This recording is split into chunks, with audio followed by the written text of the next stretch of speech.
Good day, students. This presentation is for Teaching and Assessment Mentoring A, B8 TMA 12, BESP Stamp 41 for the year 2022. I'm your tutor for this module. My name is Shirley Avases. My contact details are mobile 08141900902. My email address is shareavis@yahoo.com. I will be available from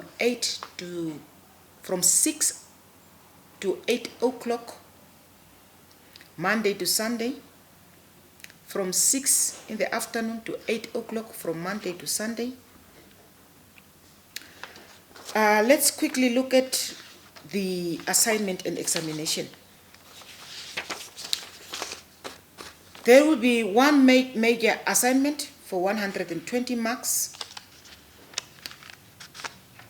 Actually, first, let's start with the introduction. Welcome to the module of Teaching and Assessment Mentoring A.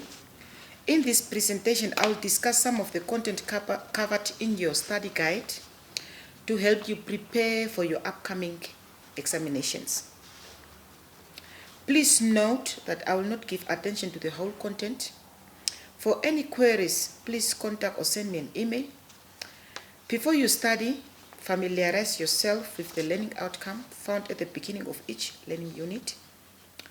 Pay attention to learning activities and practice them to gain more understanding of the subject content. Study all the units in the module in preparation for the exams. Assignment and examination.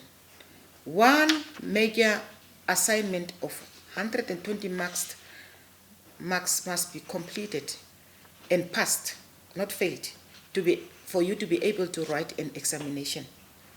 An examination consists of 120 marks, and the duration of the examination is 2 hours and 30 minutes. Read all units that are covered in your assignments to prepare for examination. Examination consists of multiple choice questions, short answer questions, and long answer questions. All 3 exam papers will follow the same layout as of the assignment. Unit 1, Holistic Education.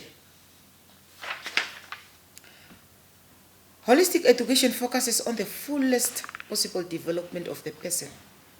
When we talk about holistic, we talk about the full package.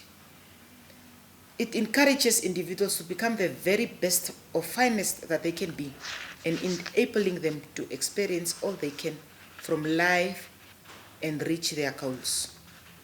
Holistic education is a philosophy of education based on the premise that each person finds identity, meaning and purpose in life through connections to the community, to the natural world, and to humanitarian values such as compassion and peace.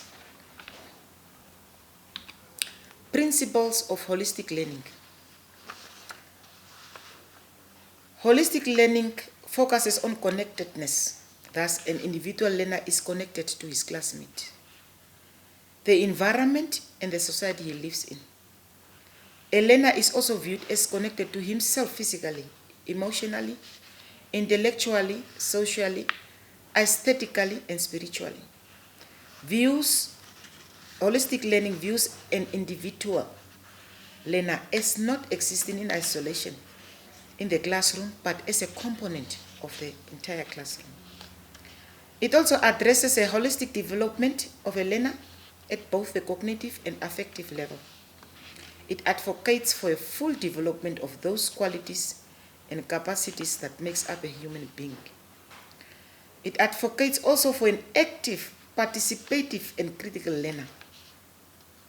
It promotes child-centered or learner-centered educational approach in teaching and learning. Contemporary teaching principles underpinning effective teaching. Characteristics, we'll look at the characteristics of problem-based learning. Problem-based learning is student-centered, learner-centered, child-centered. Students work or learners work in small groups to solve or provide multiple solutions to problems. Application of problem solving in new and future situations.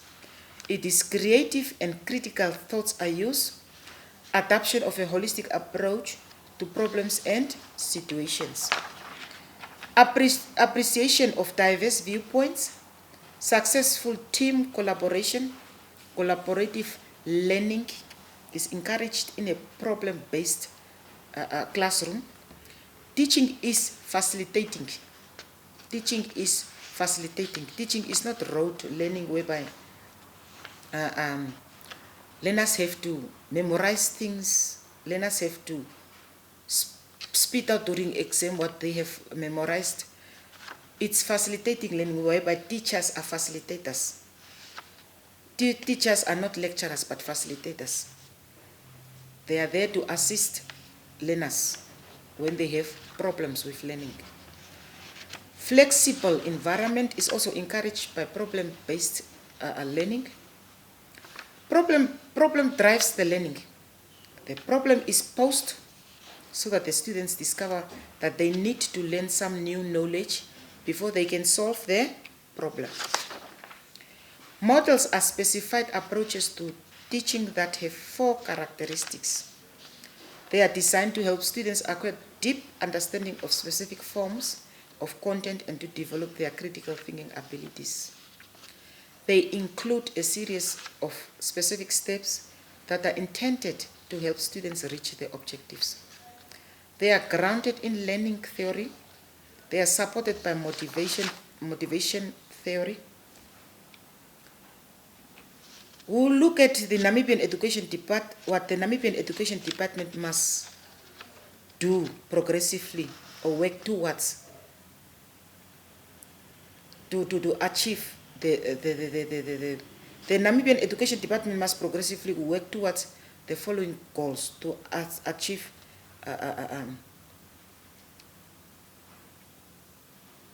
effective learning and teaching. Supporting fast and simultaneous internet access, extending collaboration and sharing, delivering services to remote students, improving access for students with a diverse range of learning needs, supporting the use of rich media resources, interfacing curriculum and administrative systems, delivering learning, administrative and management efficiencies, hardware and technical support, computers, internet, increasing students and staff access to appropriate tools for learning, supporting sustainable investment. Namibian education should also work hard towards supporting education innovations and evaluating cost effectiveness, requiring connected access to resources anywhere and at any time.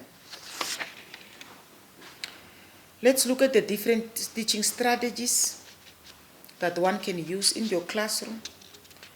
There is a lecture method, case method, the role-playing process, distance learning, cooperative learning, discussions and demonstrations, and programmed instructions. As students, you need to be able to explain these different teaching strategies that are found in education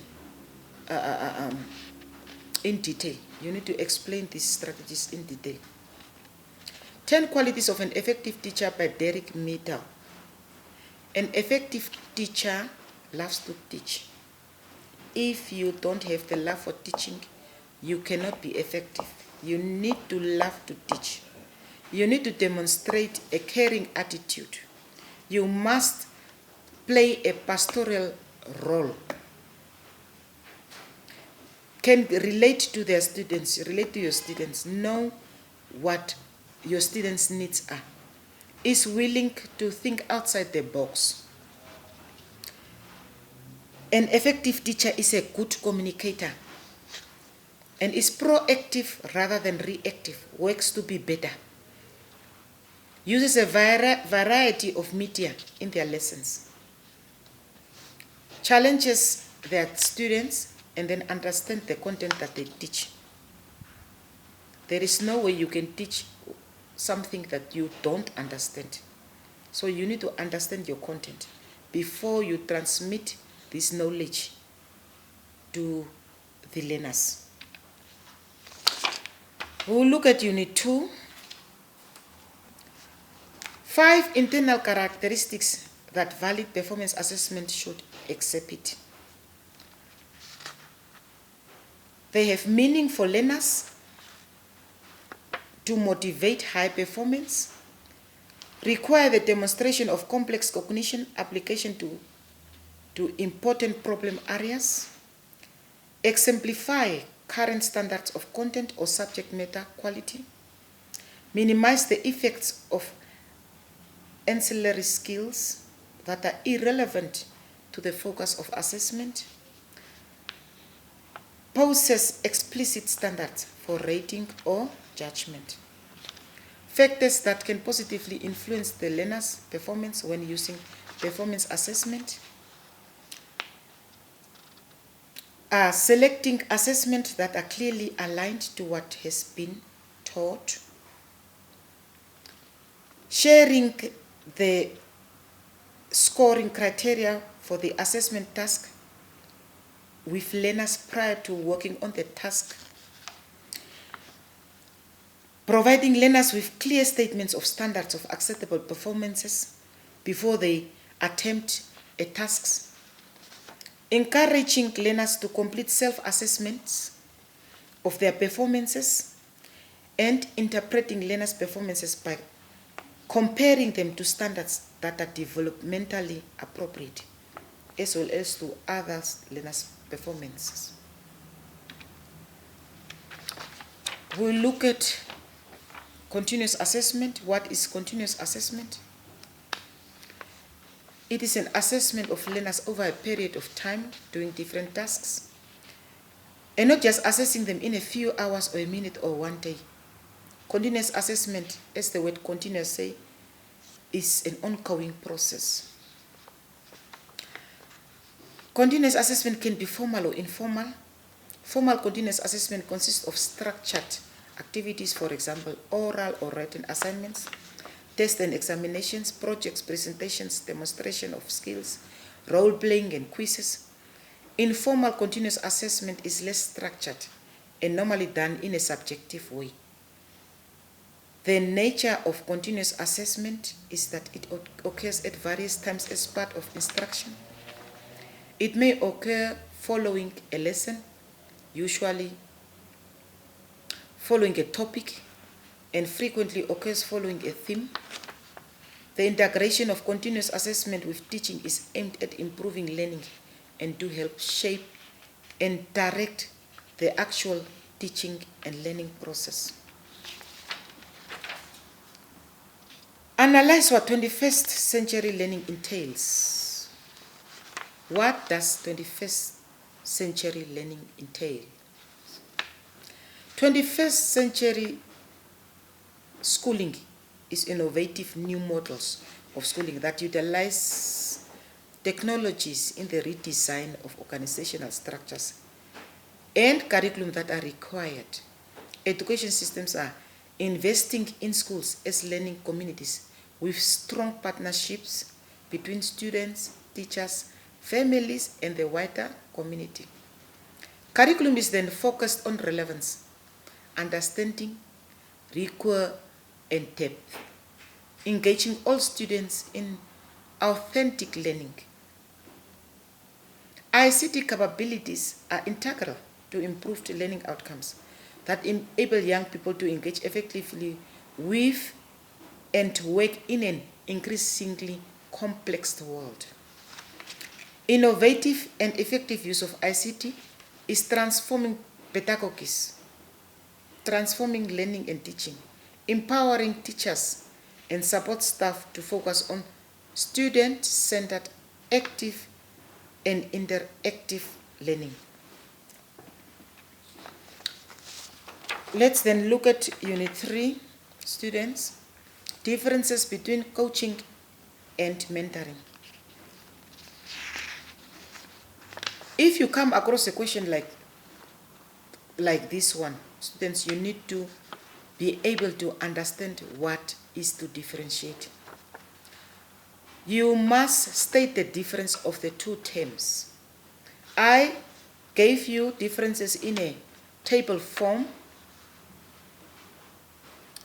So these are now the differences of mentoring and coaching.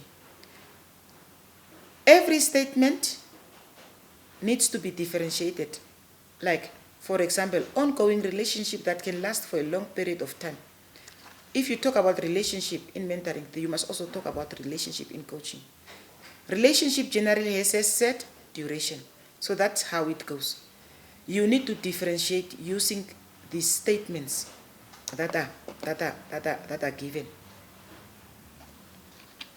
Qualities of a good mentor. A good mentor is committed to the role of mentoring. Commitment plays a very, very big role in mentoring because you need to be hands-on, you need to be available when needed. Accepting of the beginning teacher, you need to be skilled at providing instructional support. Lacking opportunities for shared experience, mentors often limit. Instructional support to workroom conversation, effective in different interpersonal contexts, a model of continuous learner, communicates hope and optimism. Ways in which a teacher can promote good discipline in the classroom. What are the ways in which a teacher can promote good discipline in the classroom? A teacher can treat students in the classroom with the same respect you expect from them. Keep confidences. Get to know your students. Learn their names quickly and recognize his or her individual qualities.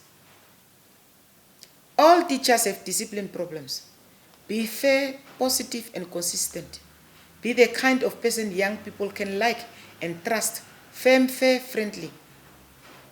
Courageous, enthusiastic, and confident. You should admit your mistakes and keep your sense of humor. Know your school discipline policies. Let the students know you care. Begin class on time and in a business-like manner. Have routines to follow each day as students enter and leave your room. Don't threaten or use sarcasm. Never use threats to enforce discipline. Never humiliate a child. Avoid arguing with students. Discussions about classwork are invaluable, but arguments can become emotional encounters. Be mobile. Walk around the room as students walk or respond to an instruction. That's why you are called a facilitator. Minimize administrative referrals. Establishing your own classroom management will help. Ask your mentor or colleagues for help if needed. Let each student start each day with a clean slate. And then the objectives or aims of coaching and mentoring. The aims of coaching and mentoring are the following. Achieve results either individually or in teams. Assist principal and department heads with team building. Help individuals gain clarity in their thinking and commitment. Challenge and help individuals to change limited beliefs. Help principal and department heads to become a source of support rather than a threat. Identify and solve problems. Make decisions, implement changes, and overcome obstacles. Plan for the future and take advantage of potential new opportunities. Okay, issues that novice teachers struggle with and need mentoring in. Strategies for classroom management. Students with disabilities, long working hours, classroom size, getting along with co-workers, parent conferences, school support staff, feeling of isolation, frustration, roller coaster of emotions, and thinking, I can't do this anymore. Unit 4,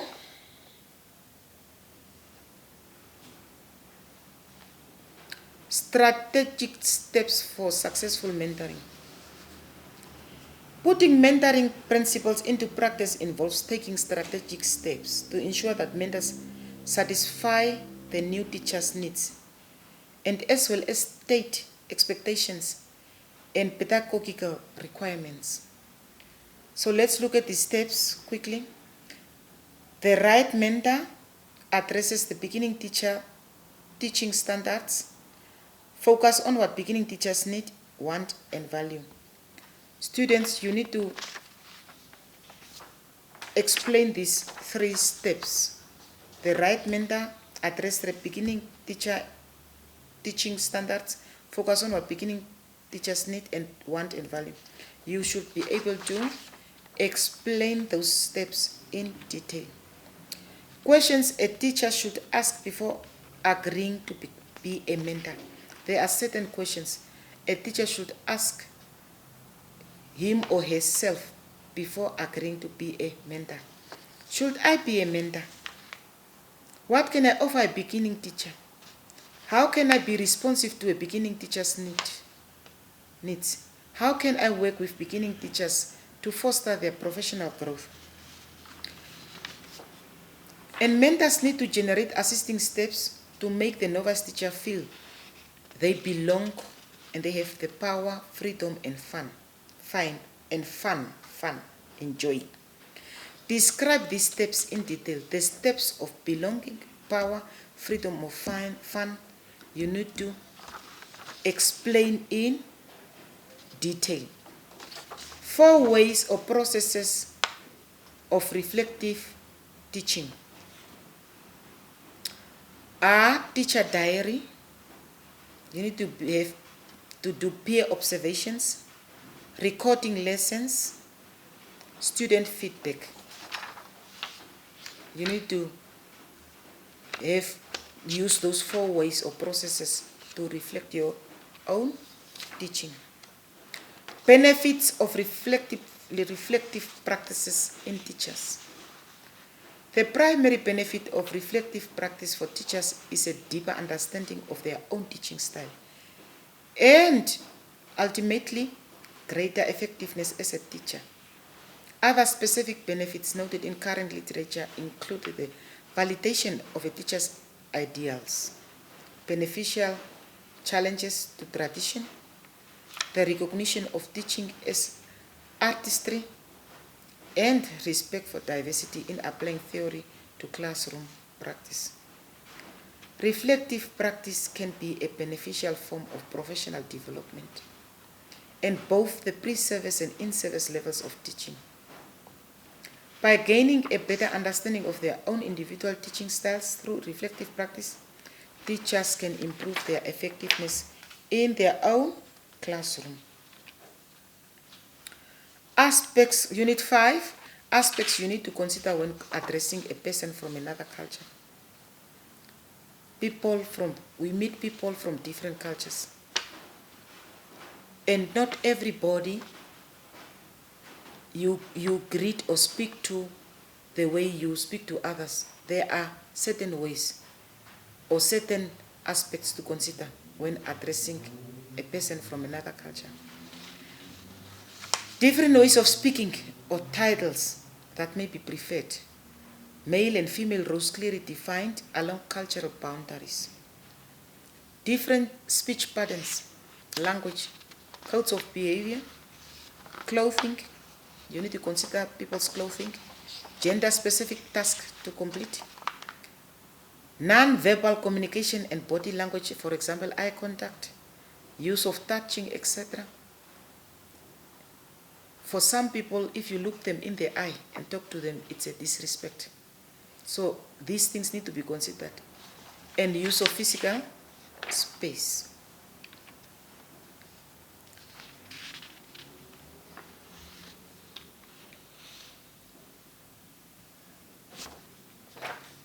Okay, some technical mistakes students make with the action verbs. We'll look at now. We'll look at the examination questions, and we'll look at the mistakes that students make with the action verbs when answering questions. Descriptive versus critical analysis responses. We find you in the question paper you find descriptive descriptive responses and also critical responses. Descriptive knowledge is some examples of verbs that in the questions that may require that you give descriptive responses are list, describe, name, mention, define, identify, or state. Descriptive knowledge is knowing that knowledge of fact, importing concepts, principles, ideas, schemas, and theories. It's indicative or explanatory. It's an indicative of or explanatory knowledge. Some practical examples of questions that may require that you give descriptive responses are, for example, mention any 3 differences between coaching and mentoring. You may demonstrate your level of understanding by using linking verbs to answer, such as whereas, however, while, etc.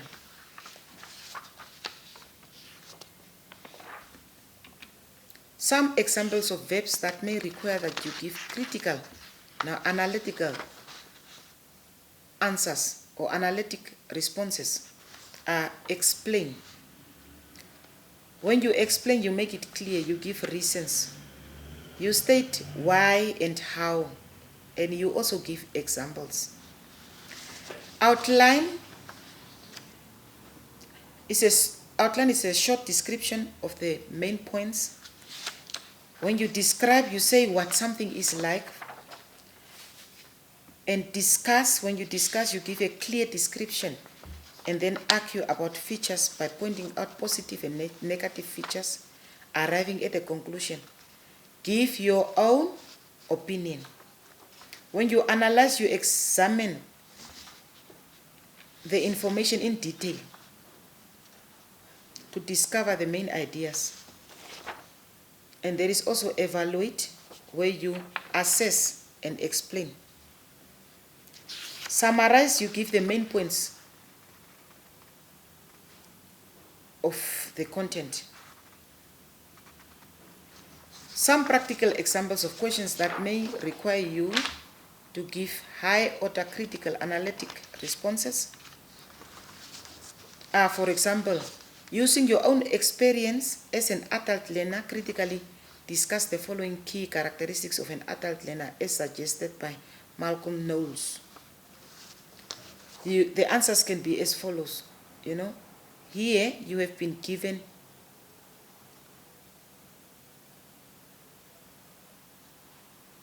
the characteristics. So you use those characteristics that you have to discuss critically. Adults bring a wealth of experience to the learning process. You explain that or discuss that. And in your discussions, try to give your own opinion. Try to use your own experiences also, because you are also an adult learner. Adults are oriented towards immediate application of learned knowledge. Adults are driven by an intrinsic motivation to learn. So your answers must be in a discussion form if you are asked to discuss. And as I said before, use your own understanding to answer in order for you to score good marks. In conclusion, start preparations for your exams earlier. Very, very important. Get acquainted with the work. Know your subject content. Know your concepts. Enjoy your study and make the most out of it. Thank you.